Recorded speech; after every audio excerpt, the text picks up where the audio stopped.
Hello, amazing football fans around the world. You're welcome to another interesting episode of Let's Talk Football here on TAF TV with me, Cyril Aloysius. My man Eddie is with me once again to talk football. Eddie, how you doing? I'm good. I'm great. Yes, I can see that. And today we are going to be, giving you some interesting football gist about the surprise results from last week's games, fixtures that came up. Lots of surprising results. I mean, Chelsea up against the Brighton. I think we all witnessed the shocker of our lives. Eddie, Shocker. you gave a wrong prediction for that game. Well, we'll be coming to that. Another shocking result from last week's fixture is the game against the Liverpool and Leeds.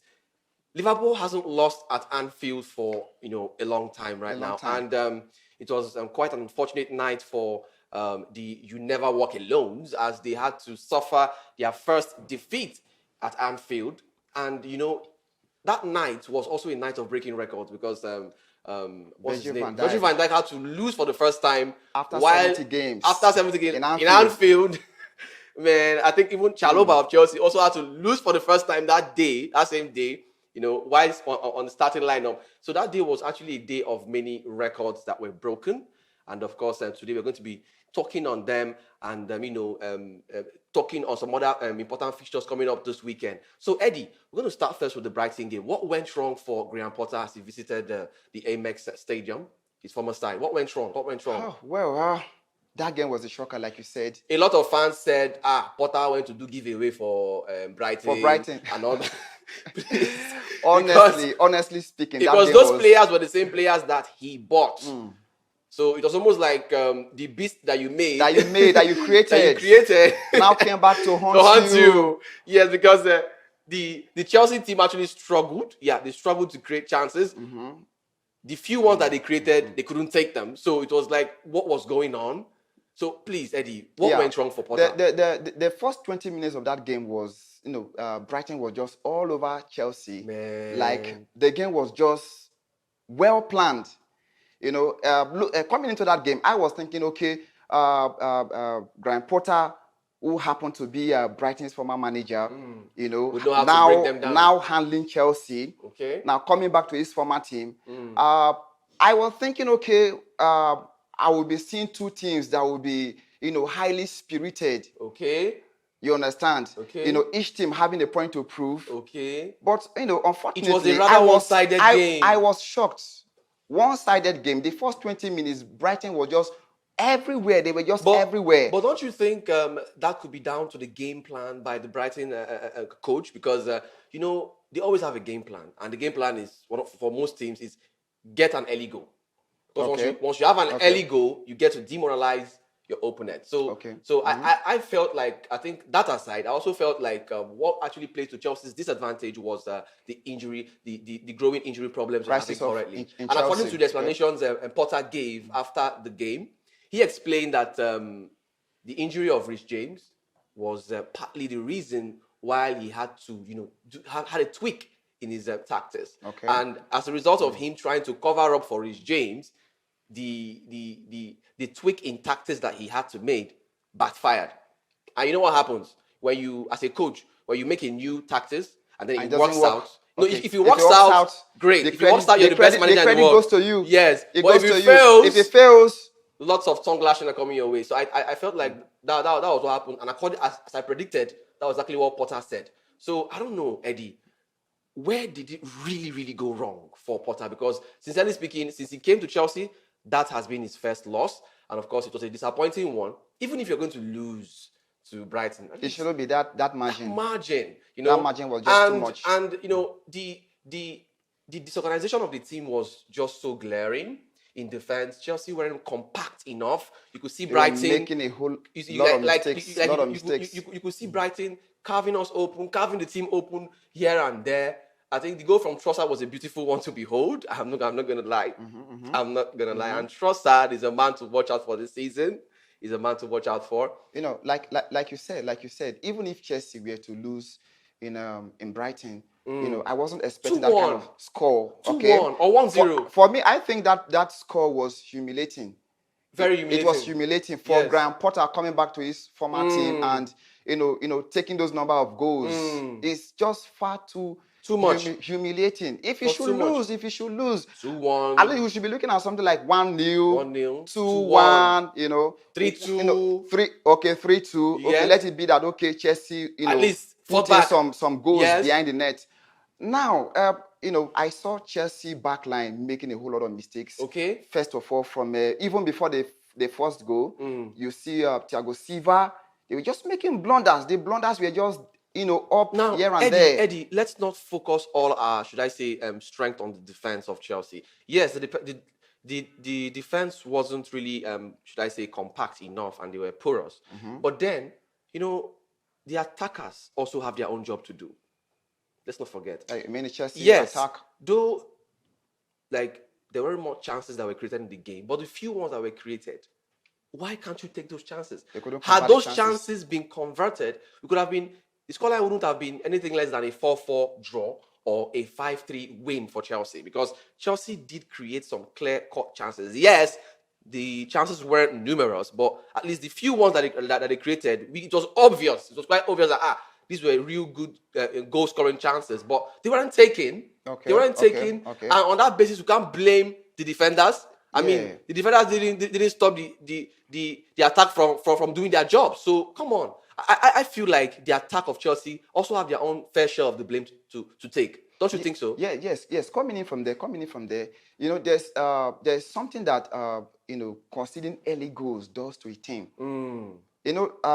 Chelsea conceded 3 goals in the first 13 minutes of the game. Yes, and that 3 goals is enough to demoralize, the whole team. Okay, I feel that the goals came too early. Yes, they came too early. Like you said earlier, the defense was just too porous. Too porous. A lot of blunders. The mistakes were just too much. But Chelsea as a big team, everybody expected that they could have. What's with Potter? Playing. Yes, I understand, because from his explanation, he said he was trying to cover up for the absence of Rhys James, especially. But what's with it? You're trying to play an attacker, someone who is used to coming from the wings as a defender, and you're expecting 100%. I obviously can't go all out to blame the players like that, because I felt like Potter also has his own fair share of the blame. Okay. Yeah, because tactically, you should understand that, look, my area is this. You need to play me in that area. For you to get the best maximum results out of me. Mm-hmm. You can't use a winger for a wing back and you're expecting the best. It was an experiment. How could you be experimenting in a big game? Yeah, I saw that game as a big game, because that game would have actually, should I say, in a way, sealed our top 4 spot right now. Like, should I say, take us further to the title. Okay. But right now, it's almost like we are off. It's not like we have ever been in the title race, though, because Chelsea this season hasn't really looked like it. Yeah, from the beginning of the season. And they don't look like it, actually. We don't look like it right now. But a win at Brighton would have actually, should I say, given us some kind of hope. Do you understand? But we lost. And we lost by a very big margin, 4-1. Wide margin. That was humiliating. that was really humiliating. Really It was a humiliating. shocker. It was a shocker. And I didn't expect that result. Nobody expected it. In our last prediction, we said we're looking at Chelsea, having the deal, with the scoreline of, let's say, 2-1. Because I expected the game to be a cracker, okay? But what I saw last weekend was just far from it. I refuse to be tempted. I can't. I refuse the temptation to judge Potter right now. I can't judge him right now because he hasn't had a full season with this team yet. He's just coming in. He hasn't bought his own players. He hasn't really had one preseason with these players. So yeah. And another shocking result we had over the weekend was the game against Liverpool and Leeds United. Wow. Oh Jesus! That game was almost like a sure bet for almost everyone. Every football lover. It was like Liverpool never lose at Anfield. And nobody saw them losing at Anfield to a Leeds United team. Honestly speaking, for me, it wasn't a sure bet for me. You know why? Why? The reason is because against Leeds. The reason is because from the start of the season, Liverpool has not been consistent. Yes. Their results have been very poor. Eddie, yes, you have a point. Liverpool hasn't been consistent. Or maybe you want to say because it's Anfield. Yes. That's my point. The record they've been able to keep. They defeated Manchester City. They defeated West Ham, which are quite stronger. Teams that are quite stronger than Leeds this season. Okay. So come on, what are we saying? This is Leeds. Okay. Yeah. Okay. But then this is football. You have a point to prove. This is football. So anything is possible. This is football. This is football. But honestly speaking, Liverpool's result have not been consistent. You know, they've been running on a very poor form. Okay. And looking at the team, you know, at large, you know, the center back has not really been delivering. Okay, in the presence of Fabinho and Henderson, they look like a shadow of who they were last season. So, what do you think would be the problem for Liverpool right now? Injuries as well? I think it's injuries. And Henderson and Fabinho that have been available, you know, their form has really dipped. I think what's happening to Chelsea and Liverpool this season is a clear example of what could happen to any top team if you don't have a team with a good depth. You get my point? Okay. Because one of the the characteristics of a top team is your depth quality. Your squad depth. But I don't. You know, look at a team like Manchester City. You take off Haaland. You have Alvarez there to cover up. You take off. We are coming there. Yes, we are coming there. Currently, Alvarez cannot take the place of Haaland. Though you saw that game. We're coming there actually. We're coming there actually. But okay, please pardon me. They are two different players with different characteristics. You don't expect them to perform the same way. Okay, so what we're going to say is we can't really judge both players like that. I mean, what's his name? They are two different players, and one gets more playing time than the other. And you know what playing time does to a particular player? It gives you the confidence. It gives you confidence. It gives you that boost you need in confidence. And as an attacker, when you keep getting the game time, what does it mean? It means that your coach believes in you, and you have more chances. Yes. More chances to convert your opportunities. So there's this effect that comes with sitting on the bench for too long. You were talking about Liverpool. Now, if it's about squad depth, I don't think Liverpool currently has that. They don't have it. Because aside take off Salah. Who do you want to replace with Salah? Henderson. Okay, I'm not talking about that. I'm not talking about the attack. Okay, let's leave the attack aside. Okay, midfield. Now the midfield. You have Henderson. You have Fabinho. You have Naby Keita. Okay. You have Alex Oxlade-Chamberlain. Now, I would say tick off Chamberlain and Keita, because you know why. These players are not dependable. No, it's not even about dependability. Okay. We're talking about the injury crisis. Okay. And they've been struggling with fitness. You understand? Okay. Now we have Henderson and we have Fabinho. And I was talking about their form. The center back is very shallow. Very shallow. Their performance this season is so disappointing. I think it was. Did you watch the game against United? It was in a bid. They were just running the center back exactly here and there. I think it was in a bid to make amends for the midfield woes that they brought in. This guy Arthur. And according to reports, Klopp doesn't really fancy Arthur that much because he feels like Arthur doesn't really have what it takes to get the Liverpool midfield running. He doesn't have the sets of skill sets that he wants. And currently, the same Arthur has gone on a long-term injury. If he had been fit, maybe somehow, some way, it would have been the kind of solution to... What's it with the injuries with players this period? The World Cup is this month, and almost all the players are getting injured. What could be the problem? Fatigue? Less than 3 weeks. Fatigue? Okay, it happens. It has to be fatigue, Eddie. Because the schedule is so hectic for these players, Eddie. You have the Champions League. You have the Champions League. You have the Europa League. You have other League Cups to play. You have the League Cups. Wow. It could boil down to fatigue. Timo Werner actually went on an injury, was it yesterday or day before yesterday? A long-term injury. And should have keep him out of the year. And should I say sometime next year? And what's his name? Rich James just went on an injury.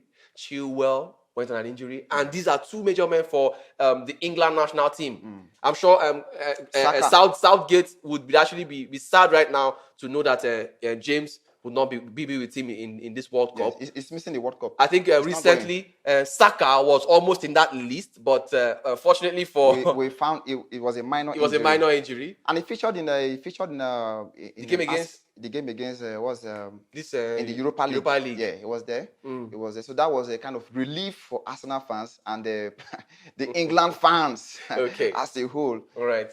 So that's enough. Let's move over now to the big major games that we have this weekend. So this coming weekend we have 2 big games in the EPL, and that's the game against Chelsea and Arsenal. And that game is happening at Stamford Bridge.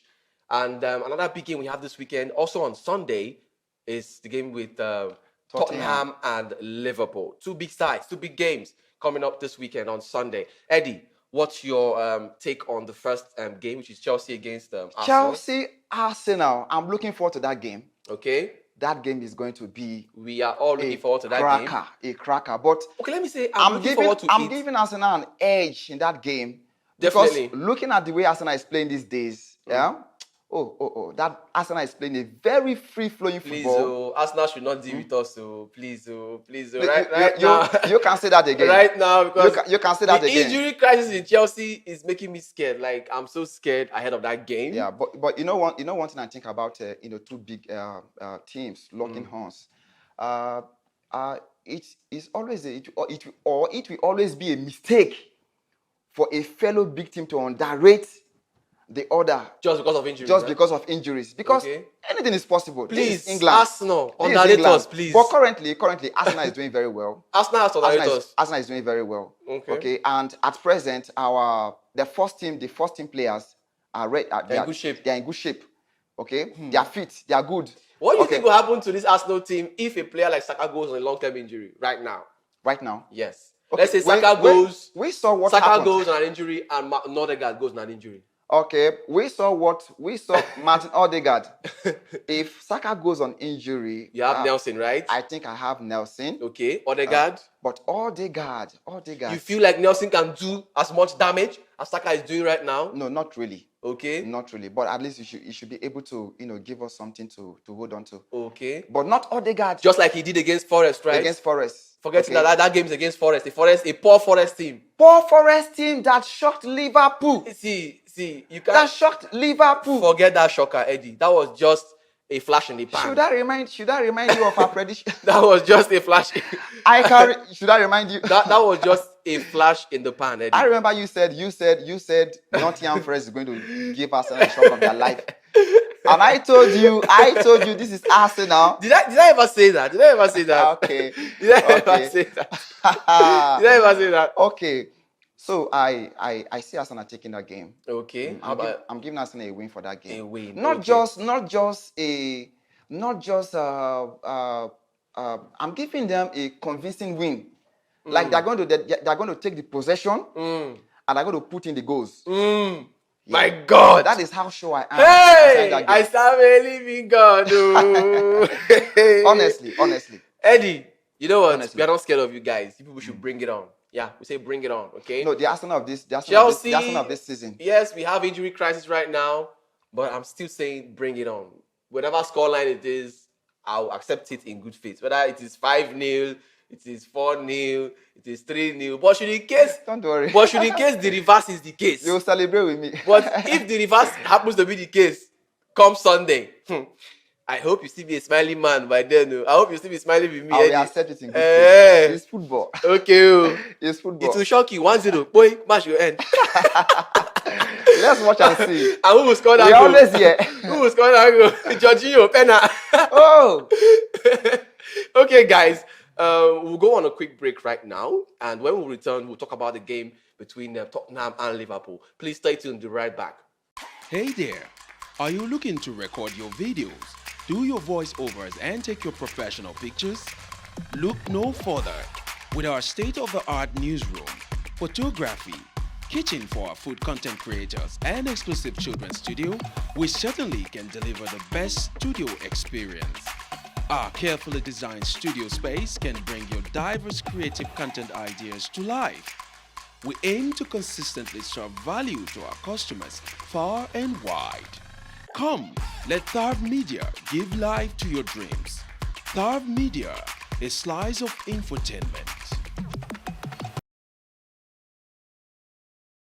Okay, football lovers, you're welcome back to Let's Talk Football. And still on that gisting. Eddie, the game against Tottenham and Liverpool, what do you make of that fixture? Okay. That's on Sunday too, as well. Okay. Yeah. Okay. We have two teams that. Okay. So far this season, Tottenham has been more, consistent, than Liverpool. After losing two straight games, Two straight games. They have to bounce back, right? Yeah. They have to bounce back.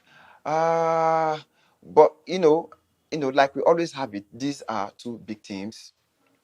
And I'm expecting Liverpool to, try as much as possible, to bounce back. Okay. Because the way Liverpool is going, this season, I doubt if they are going to make the top four. Liverpool are going into that game from a win against the most informed team in Europe right now. That is Napoli from the Champions League. Liverpool won Napoli by 2-0. So do you really see Tottenham standing a chance in that game? Yes, they're a big side, but a Liverpool team that could win a Napoli team that are arguably the best informed team right now in Europe. Come on, Napoli. I can't tell you how informed Napoli has been this season. You should know.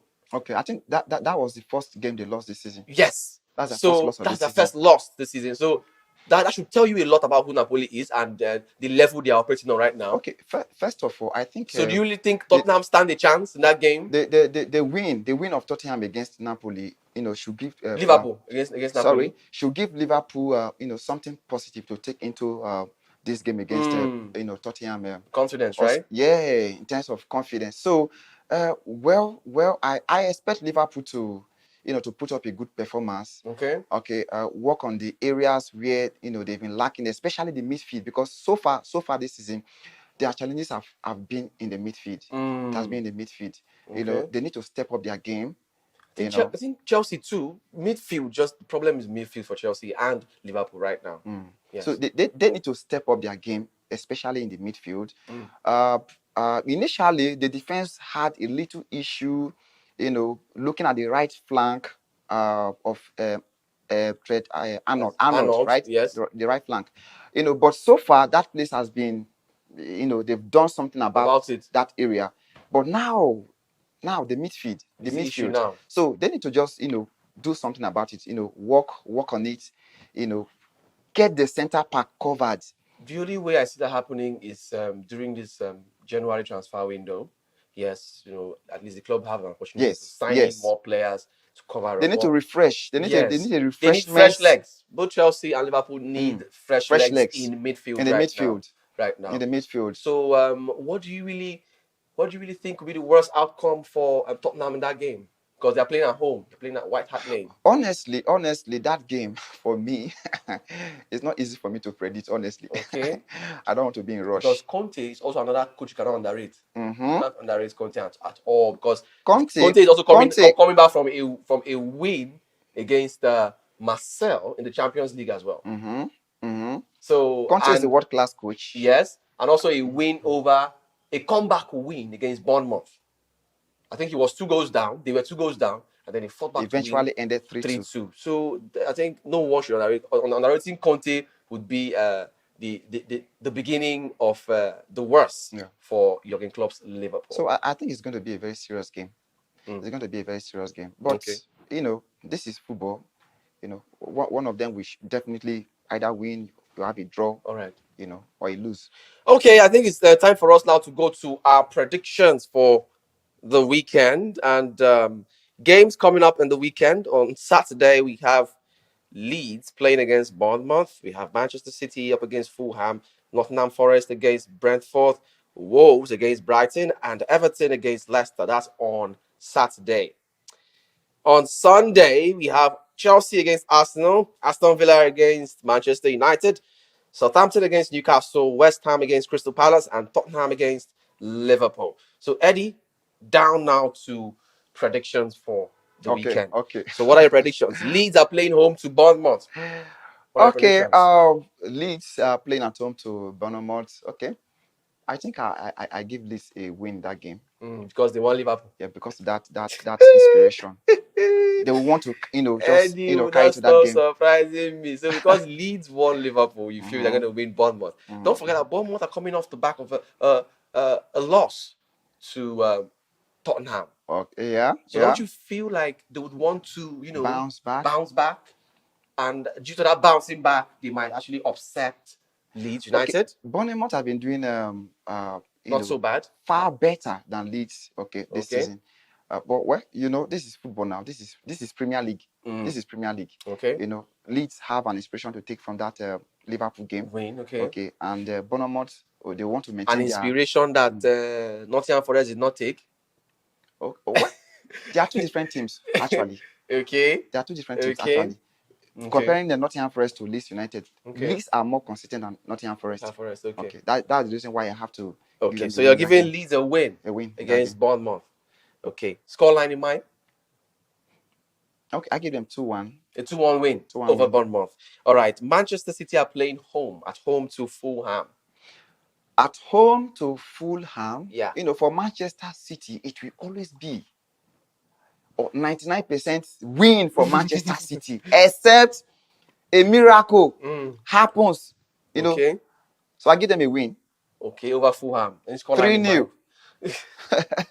Trust me. Haaland is coming back now. Okay. He missed the previous game. Okay. And you saw the struggle in the center forward. Okay. Okay, so I give them a 3-win. A 3-0 win against Fulham. Okay. Nottingham Forest are playing home to Brentford. Nottingham Forest at home to Brentford. I give Brentford a win. Okay. Scoreline in mind? I give them 2-0. So you feel Nottingham Forest wants to lose against Brentford? I see Nottingham Forest going to relegation. Again?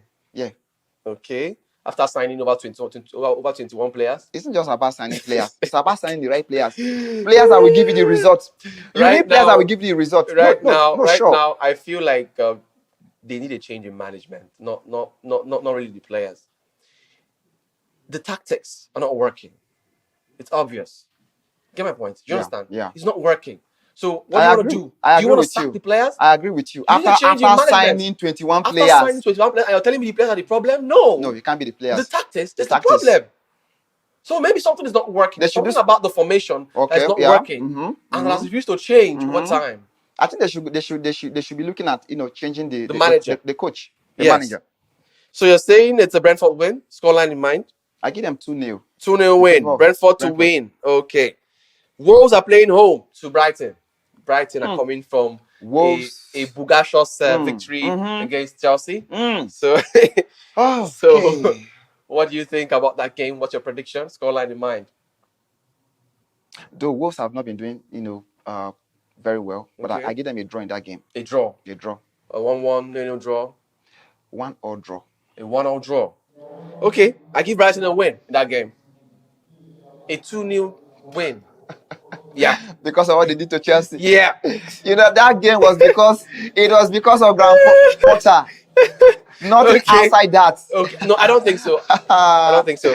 They wanted to prove a point. Okay, so Everton are playing at home to Leicester City. Predictions in mind? Everton against Leicester City. Okay. I give a draw for that game. Okay. I give a draw for that game. Okay. 1-1 draw, 0-0 draw. I give a 0-0 draw. 0-0 draw. I see that game as a Leicester win. A 1-0 win for Leicester.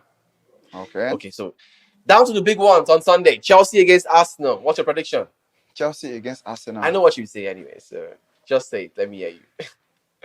Okay, I predict Arsenal to win that game. I know what you're going to say. You are writing Chelsea off. There are reasons. Okay. There are several reasons. Okay. There are several reasons. I understand. Because it's Arsenal, Arsenal have been consistent. Okay. They've been consistent. Okay. And so because you feel they'll be consistent, so Chelsea are going to lose. Arsenal is in top form. Okay. We have our first team players intact. Okay. They're not injured. Okay. So I think don't worry. Chelsea will shock you. Either a win or a loss. Okay, so scoreline in mind. I give Arsenal a 2-1 win. Okay. I give them a 2-1 win. Okay. Arsenal is going to take more of the possession. But I'm not really certain if there are going to be a lot of goals in that game. Okay. Despite the possession game that I'm giving credit to Arsenal for. Okay. I'm not seeing a lot of goals. So let's say 2-1 in favor of Arsenal. Okay. Okay. Eddie, you said You your say own. I'm not underrating Chelsea. Okay. No problem. Aston Villa playing home to Manchester United. Predictions, please. Aston Villa lost 4-0. What's his name? Owner Emery has not assumed office. Yes. He was not the coach. He was not the coach in the last game. But I think he will be present in this very game. Yeah. I think I give them a win. Emery hunted Manchester United in Europa League and knocked them out in the finals. So, sorry? Yes. Manchester United? Yes, with Villarreal. Oh, please. So, don't you think... They are playing don't who? you think... They are playing Manchester United? Like, my point is, Emery is coming from Villarreal, and Villarreal, they knocked out Manchester United in the finals of Europa League. So, don't you feel like Manchester United and Emery has something like an unfinished business going to this game? Because they really want to get back at him following that shameful defeat. Now, I was going back. My question was that Aston Villa is playing against Manchester United, yes. Manchester United. Okay. Honestly speaking, Manchester, if you look at Manchester United, the way they are going, okay, they are just, trying to, scrape the 3 points with 1-0, 2-0. Okay. I'm starting to see Ten Hag's philosophy coming to play. Okay. So I'm giving Man U a win that game. A win. Okay. Scoreline in mind? I'm giving them 2-1. 2-1. Yeah. All right. Southampton up against Newcastle. Southampton are playing home. Newcastle. Okay. Newcastle are playing incredible football this period. Okay. Incredible football. Okay. So I will always go for Newcastle. Okay. Scoreline in mind? I give them 2-0. 2-0 against Southampton at home. Southampton are playing home, Eddie. It doesn't matter. Okay. It doesn't matter. Okay. I see that game as a 1-1 draw. I don't know about you. So West Ham are playing against Crystal Palace. West Ham are playing home. Yes. Okay, that game is a draw. It's a draw game. 1-1 draw. 1-1 draw. Why do you think it's a draw? Crystal Palace is a strong side. Okay. They're a strong side, though they don't put in much goals. Okay. Okay, but as a team, if you win Crystal Palace, you could go with your heads high that you won a strong team. So it's a draw for you. Yeah. So scoreline in mind. 1-1 draw. A 1-1 draw. 1-1 draw. Okay, I see that game as a win for West Ham. For West Ham. Yes. A 1-0 win for West Ham. So lastly, the last fixture we have here, Tottenham up against Liverpool. What's your prediction for that game? Tottenham against Liverpool. And Liverpool at home. No, Tottenham at home. Tottenham at home. Okay. Yes, White Hart Lane. I'm seeing a draw in that game. Okay. A draw. Yes, I'm seeing a draw in that game. Okay. I can't just write 1-1 draw. I can't just write 2-2 Liverpool. draw. 0-0 draw. 1-1 draw. Okay. 1-1 draw. Okay. All right, that will be the much we can take in the predictions for the Premier League. A quick look now at other leagues. Do we have a big game in Spanish La Liga? No, we don't. We don't have a big game there. How about in the Italian Serie A? Do we really have a big game there? Yes, I think we do. Juventus are playing at home against Inter Milan. That's on Sunday. On Sunday? Yes. Juventus playing at home against Inter Milan. Yes. Juventus we know now is not the Juventus we used to know before, right? A lot of struggles, inconsistent results. Okay. I think for that game, I'm giving a draw for that game. Okay. I'm giving a draw for that game. Okay. A draw. 1-1 draw. 0-0 draw. Oh, please hold on. I'm giving them Inter Milan a win that game. I wanted to ask you now. I want to ask you if you have been watching football recently or if you're watching table tennis. I give Inter Milan. Juventus are not a team right now they didn't even qualify in the Champions League. Yeah, they could not even qualify from the group stage. They were not out. They went to Europa. How come did they get to this point? How did they get to this point? They have to change their manager. They were saying Ronaldo was the cause. Now Ronaldo has left Juventus for the past 2 seasons and nothing has really changed. Okay, I think we have something that looks like a big game in Serie A. I think that game is on Saturday. Napoli are playing against Atlanta. That game Napoli is a big game. Yes. against Atlanta. Atlanta, Now yes. Napoli is a team to watch. Yes. Okay. And Atlanta too are also not a small side in Italy. In So Italy, yeah. So what's your prediction for that game? Yeah, sure. I predict Napoli to win that game. Napoli. Okay. Any scoreline in mind? Even that game will. I mean, even if it will be a very tough game, it's definitely going to be a tough game. So I give Napoli a win. 2-0 in favor of Napoli. Wow, 2-0 in favor of Napoli. Okay, that's the much we can take, Eddie. Thank you so much for your time with me on the program for today. I really do appreciate you stopping by. Thank you. And I also appreciate you, my wonderful, beautiful, patient viewers who have been sticking there, watching us up until this time, staying faithful to your screen. I say thank you because without you, we would not be here. But unfortunately, this is where we have to draw the curtain on Let's Talk Football for today here on TAF TV. My name is Cyril Aloysius, and it's been an amazing time with you on the show today. I had an amazing time. I hope you did too. Okay, so please, if you haven't subscribed to this channel, do well to subscribe. Do well to click on the notification bells just after you subscribe so you get notified whenever we come online and whenever we drop new videos. Check us out on YouTube, we're at TAF TV, on Instagram, we're at TAF TV _NG, on Facebook, we're at TAF TV, and on Twitter, we're at TAF TV. It's a bye for now. Until I come your way again next time, do enjoy the rest of your day. Bye.